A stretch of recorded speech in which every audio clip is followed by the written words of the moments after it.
Hello, my friends. My name is Shravan Yusefian, and I'm a sinner saved by grace. Today, I would like to share a message about being stuck in winter.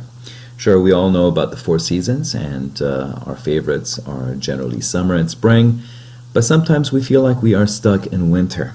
And of course, that's a metaphor for the pain and struggle and difficulties that we may be going through in life. We are in a rut, and we just can't get out. And this may be a financial rut. No matter what we do, we just can't break free of this financial strain. And it seems like it's paycheck to paycheck. Every week, every month, every year. While everybody else is advancing, we are still stuck in winter. It may be a disease or a health-related issue. And it doesn't matter what you try, whether it's a new program, exercise, detox, diet. It seems like the symptoms are still lingering behind. And again, there's nothing you can do to get out. So we're going to be talking about being stuck, having that feeling of being stuck in winter. What do you do when you have that feeling of being stuck? Just like the seasons, there are four spiritual seasons. The first one is when everything is hunky-dory. You're happy, you're on top of the world, your friendships are fantastic, financial situation is great, you just got promoted, your parents are doing great, they're healthy, they're fine, they're not fighting, you are Mr. or Mrs. Popular, your friends love you, you can do no wrong, and you're praising the Lord and thanking Jesus for everything that you have and all the blessings that have been poured upon you. Spiritual season number 2 I call still waters. Everything is great. It's not too bad. It's not too good either. You may be praying. You may not. You may be reading the Bible. You may not. So you're really just kind of flowing through life, and you're not leaning either way. The third spiritual season is when stress comes. Maybe your parents are fighting, maybe your dad was fired, maybe you went to the doctor and he told you that you have a certain condition, maybe your friendships are not as good as they used to be. But even though you are going through a difficult time, you still pray. You know what God is capable of, and based on the miracles that He has worked in your past, you have hope that everything is going to work itself out, and your relationship is still very strong with our Lord. Spiritual season number 4 is complete darkness. You've lost someone very dear to you, maybe a parent, maybe a spouse, maybe a child has passed away. Maybe you've lost your job. Maybe you just can't make ends meet anymore. And you are looking up and saying, God, where are you? Why have you forsaken me? Do you even exist? Because if you do exist, it seems like you don't care about me. And this is when you start asking yourself, hey, this is a world of pain. And I'm sorry, but if there is so much pain in the world, especially pain that I am going through, how can I justify the existence of God? God, either A, you are allowing this pain to happen because you're not a good dude, okay? You're not a good God, or B, it's outside of your control. You can't do anything about it.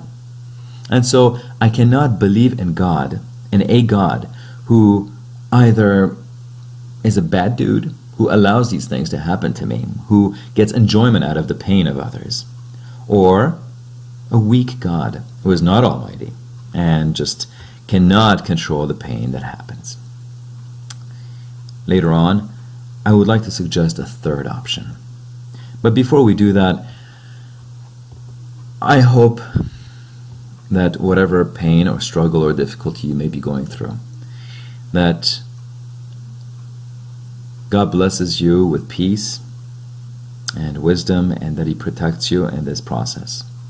And as we go through this lesson, we will be looking at a few different things, a few different messages, and I pray that it blesses you and it equips you with strength, hope, and faith, that all things will be transformed, and tomorrow is a brand new day. I would like to look at one of my favorite stories of the Bible, and one of the shortest, the book of Ruth. It is not the shortest. In fact, it is 24th on the list of short books in the Bible. But it is one of my favorites, and I have confidence that it could become one of your favorites. So without spending any more time, let's dive right in. The book of Ruth. In the days when the judges ruled, there was a famine in the land. So this was dark times. When the judges ruled, a lot of evil and darkness had come upon the land, and with it, a great famine. So a man from Bethlehem in Judah, together with his wife and 2 sons, went to live for a while in the country of Moab. Now, to just give you a perspective of what Judah is to Moab, we can pretend as though this is Judah is America, and Moab is, for the sake of perspective, Afghanistan. And although there are strategic agreements in place between the two countries, America has gone to Afghanistan. And so there is, whether you want it or not, tensions between people. And so the man who has left Judah, his name is Elimelech. And he goes from Burbank, California to Afghanistan with his wife by the name of Naomi, and their 2 sons, Mahlon and Chilion.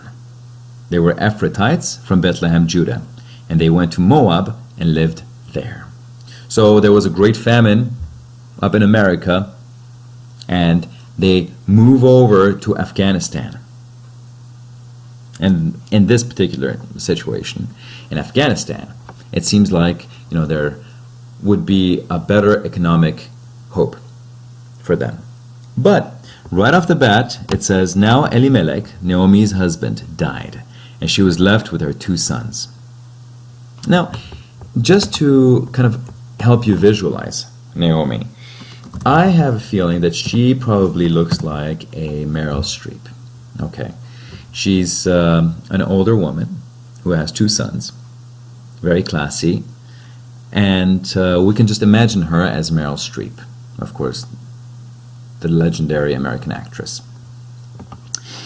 Naomi had a husband who died, but she was left with her 2 sons. And her 2 sons married Moabite women, one named Orpah and the other Ruth. Now this is really important because, again, imagine, just to give you perspective, an American family moves over to Afghanistan, and a woman by the name of Naomi has 2 sons, and the 2 sons, both sons, marry Afghan women. Okay? Let's give a face to those names. Let's say that Orpah, not Oprah, Orpah, looks like her. Pretty girl. And then Ruth looks like, all right, great. Let's go with Anne Hathaway. Why not? Ruth looks like Anne Hathaway. Both of them are Afghan women. And Naomi's sons marry. One of them marries Orpah, the other marries Ruth. What happens then? After they had lived there about 10 years, both Mahlon and Chilion also died, and Naomi was left without her 2 sons and her husband. Now, just put yourself in the shoes of Naomi. She goes to a foreign land and loses her husband right away. Then after a few years, she loses both of her sons, and now she's left with her 2 daughters-in-law, Orpah and Ruth. When Naomi heard in Moab that the Lord had come to the aid of his people by providing food for them, she and her daughters-in-law prepared to return home from there. With her 2 daughters-in-law, she left the place where she had been living and set out on the road that would take them back to the land of Judah. So now Naomi, she finds out, hey, you know what? I've got nothing to my name at this point. I don't have my husband with me, and I don't have my 2 sons to take care of me. I have nobody. So how about I go back to my motherland? I go back to Burbank, California. I go back to America, where there is a new system, and the government helps the poor. And they provide food for those who cannot make money, for those who have nothing. So with her 2 daughters-in-law, Naomi left the place where she had been living and set out on the road that would take them back to the land of Judah. Then Naomi said to her 2 daughters-in-law, she said, "Go back, each of you, to your mother's home. May the Lord show you kindness as you have shown kindness to your dead husbands and to me. May the Lord grant that each of you will find rest in the home of another husband." So here's Naomi, and she says, look, I will be a burden to you. You guys are still young and beautiful. Why don't you just go back to your mother's home, and you will most certainly find a new husband, and you can have a new family, you can have kids, you can have a new life. You really don't have to stick with me, because I've got nothing to my name, and I'm already an older woman, and I will only be a burden to you. And I don't want to do that, because I love you both.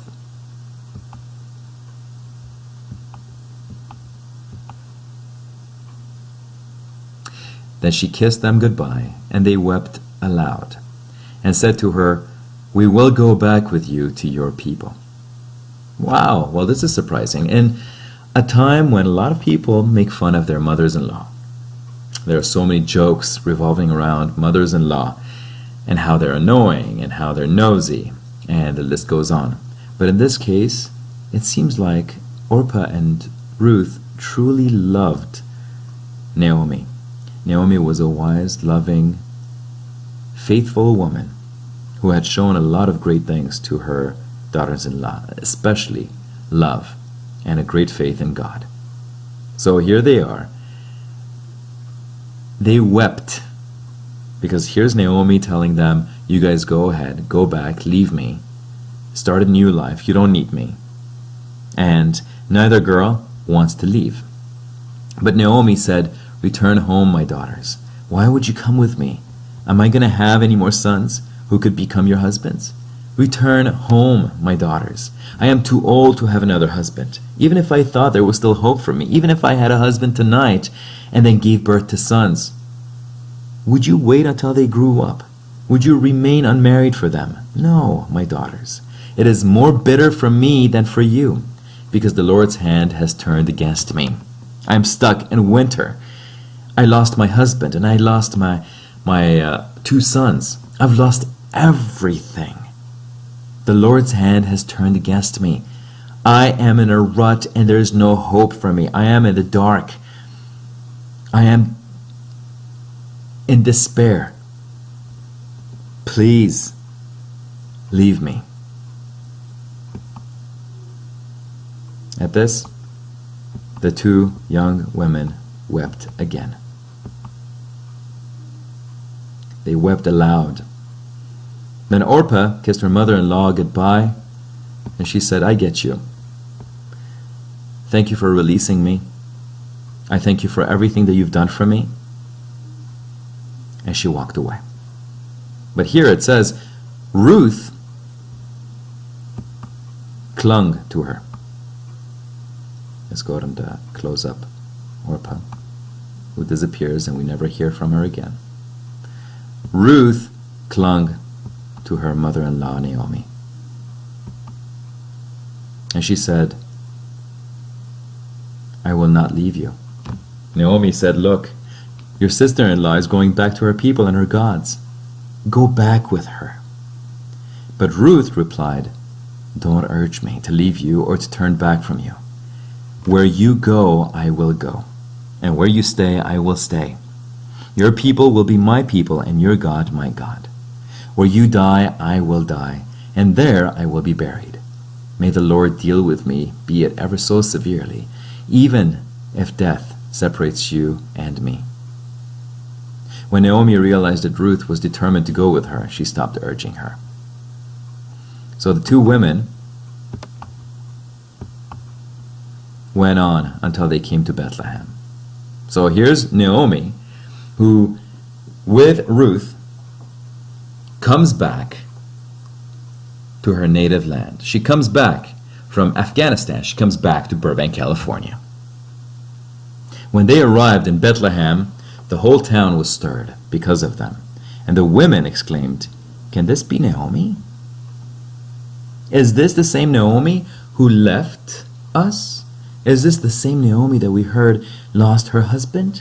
Is this the same Naomi whose sons married outside of our culture? They married Moabite women, and now she is coming back?" Naomi said, "Don't call me Naomi. Call me Mara," which means bitter. "Call me Mara," she said, "because the Almighty has made my life very bitter. I went away full with a husband and 2 sons, but the Lord has brought me back empty. Why call me Naomi?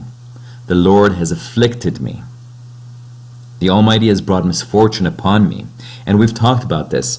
When you feel so stuck and you are in such a darkness that sometimes you feel like that your God has deserted you, that He has forsaken you, that our Lord Almighty has turned His back on you. So Naomi returned from Moab accompanied by Ruth the Moabite. It's very important here, the mention of Moabite. So Naomi returned from Afghanistan accompanied by Ruth the Afghan woman, her daughter-in-law, arriving in Bethlehem as the barley harvest was beginning. So here they are, Naomi and Ruth, without any possessions, without anything to their names, without any hope for the future, with just one another. They have returned. Stay with us. Listen to the next video to find out how they go through this very difficult time, how they keep their eyes on the Lord, and how our God transforms them, transforms their circumstances, and brings them out of the darkness.